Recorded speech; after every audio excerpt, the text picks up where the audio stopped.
पाकिस्तान ने तो पाकिस्तान की पाक अफ़वाज ने हमारा जो सर जो है वो फ़ख्र से बुलंद करवाया है पूरी दुनिया के सामने। लेकिन अभी ये जंग यहाँ पर ख़त्म नहीं हुई है।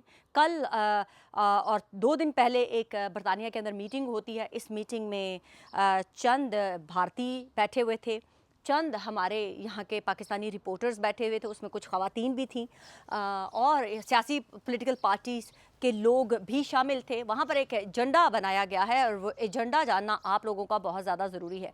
वहाँ पर एक सोची समझी प्लानिंग के तहत ये कहा गया कि पाकिस्तान को किस तरह से यहाँ पर रहते हुए, ऑब्वियसली इस तरह की मीटिंग्स और भी जगह पे हुई होंगी और भी दुनिया में जहाँ जहाँ पाकिस्तानी गद्दार मुनाफिकीन बैठे हुए हैं उनको इस्तेमाल किया जाना होगा और किया जा रहा होगा। बहरहाल मैं बात करती हूँ बरतानिया की। यहाँ पर बैठे हुए रिपोर्टर्स को एक स्पेशल टास्क दिया गया है क्योंकि अभी इस वक्त पाकिस्तान के अंदर मोरल बड़ा हाई है। पूरी दुनिया पाकिस्तान को अप्रिशिएट कर रही है। सऊदीया में बैठे हुए आपने कुछ मनाजिर ख़ास देख लिए होंगे कि सीरिया का जो है उसके ऊपर भी ट्रंप ने सॉफ्ट जो है एक मैसेज दिया और उन्होंने कहा है कि अगर आप सर्टन हमारी शराइत मान लें तो हम उसके ऊपर जो है लिफ्ट कर लेंगे। जो बैन लगाए हुए हैं तो उसका भी एक जश्न मनाया जा रहा है। पाकिस्तान के जो पहले 6 जहाज़ गिराए जाने की 6 जहाज़ गिराए जाने की बात हो रही थी, अब वो 7 जहाज़ गिराए जाने की कंफर्मेशन हो चुकी हुई है। आपको थोड़ी देर के बाद हमारी पाक फोर्सेस उससे भी आगाह कर देंगे। अब बात आती है कि यहाँ पर वो मीटिंग्स में क्या तय पाया गया। इस वक्त लोगों को डिस्ट्रैक्ट करना है क्योंकि एक पाकिस्तानी पाक अफ़वाज ने जो एक इमेज पूरी दुनिया में बना दिया है वो अनब्रेकेबल लग रहा है फॉर अ वाइल दुश्मन को।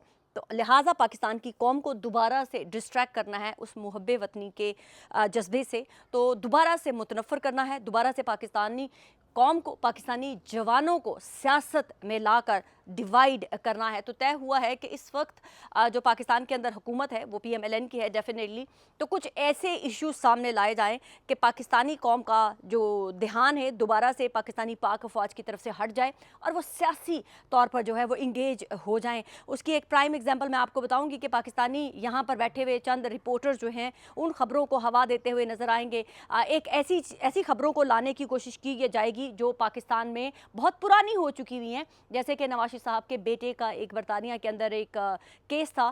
उन्होंने डाला हुआ था कि शायद वो बैंकरप्सी हो चुकी हुई है। मैंने सबसे पहले उसके ऊपर जो एक ट्वीट की थी, उसके बाद पाकिस्तान के मीडिया ने उसके ऊपर स्टोरीज ब्रेक की थी कि नवाज शरीफ साहब के बेटे ने बैंकरप्सी शो कर दी है और अब वो यहाँ पर किसी भी किस्म का कोई है वो बिजनेस नहीं कर सकते। ये खबर बहुत चंद माह पुरानी है, लेकिन आज के फेस में उसको दोबारा रीफ्रेस करके शाया करने की कोशिश की जाएगी और ये बताने की कोशिश की जाएगी डिस्ट्रैक्शन कि पाकिस्तानी वो जो लौंडे लपाड़े जो मायूस हो चुके हुए हैं, जिनको ये चूरन बेचा जा रहा था पाकिस्तान की पाक अफवाज के खिलाफ, पाकिस्तान के खिलाफ, उनको दोबारा से उसी नफरत का चूरन ईंधन बनाकर जो है वो पेश किया जाए और एक ऐसा टॉपिक जो ख़त्म हो चुका हुआ था जिसका कोई लेना देना नहीं है। अगर नवाज शरीफ साहब के किसी साहबजादे ने बैंकरप्सी शो की हुई थी उसका खिलाफ भी फैसले हो चुके हुए हैं। सो डेफिनेटली जब बैंकरप्सी शो होती है तो उनको अपने तमाम बिजनेसेस भी ख़त्म करने पड़ते हैं। So it's not a like कि वो एक ही ऐसी स्टोरी हो, लेकिन कोई भी शख्स अगर इस स्टोरी के ऊपर काम करता हुआ मिले तो आपको समझ लेना चाहिए कि वो क्यों और कैसे ऐसे वक्त में जब पाकिस्तानी मुत्तहिद होने की बात कर रहे हैं, जब पाकिस्तानी जो है सिर्फ और सिर्फ पाकिस्तानियत की बात कर रहे हैं, सियासी हवा क्यों दी जा रही है, आपको उसकी भी समझ आ जाएगी। हमारे बहुत सारे रिपोर्टर्स को हायर किया गया है बरतानिया में, उनको बाकायदा पे रोल पे हायर किया गया है कि हम आपको एक सर्टन अमाउंट देंगे, जो हम कहेंगे आपने वही चलाना है, वही फीड करना है।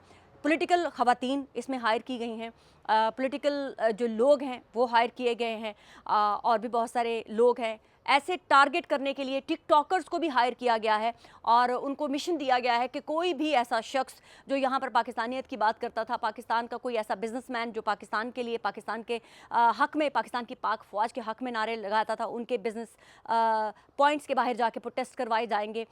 इमरान रियाज से मुतल्लिक एक चीज़ जो सबसे ज़्यादा इस बात में डिस्कशन हुई, क्योंकि वो असासा है यहाँ पर आजकल भारत का, राजा आदल जो है वो असासा है इस वक्त भारत का, तो उनके ऊपर भी इन्वेस्टमेंट की गई है। उनके मुतालिक अगर कोई बोलेगा, उनके खिलाफ अगर कोई कुछ बोलेगा तो टिकटॉकर्स को उन लोगों के खिलाफ बोलने, पाकिस्तान के हक में बोलने वाले लोगों के खिलाफ प्रोटेस्ट ऑर्गेनाइज किए जाएंगे और इनको कवर करने वाले वही रिपोर्टर्स होंगे जो उस मीटिंग में भी शामिल थे। डेफिनेटली पैसा बहुत है, 5-5 हज़ार पाउंड अगर किसी को मंथली मिल रहा हो तो कौन काफिर जो है वो नहीं बिकेगा।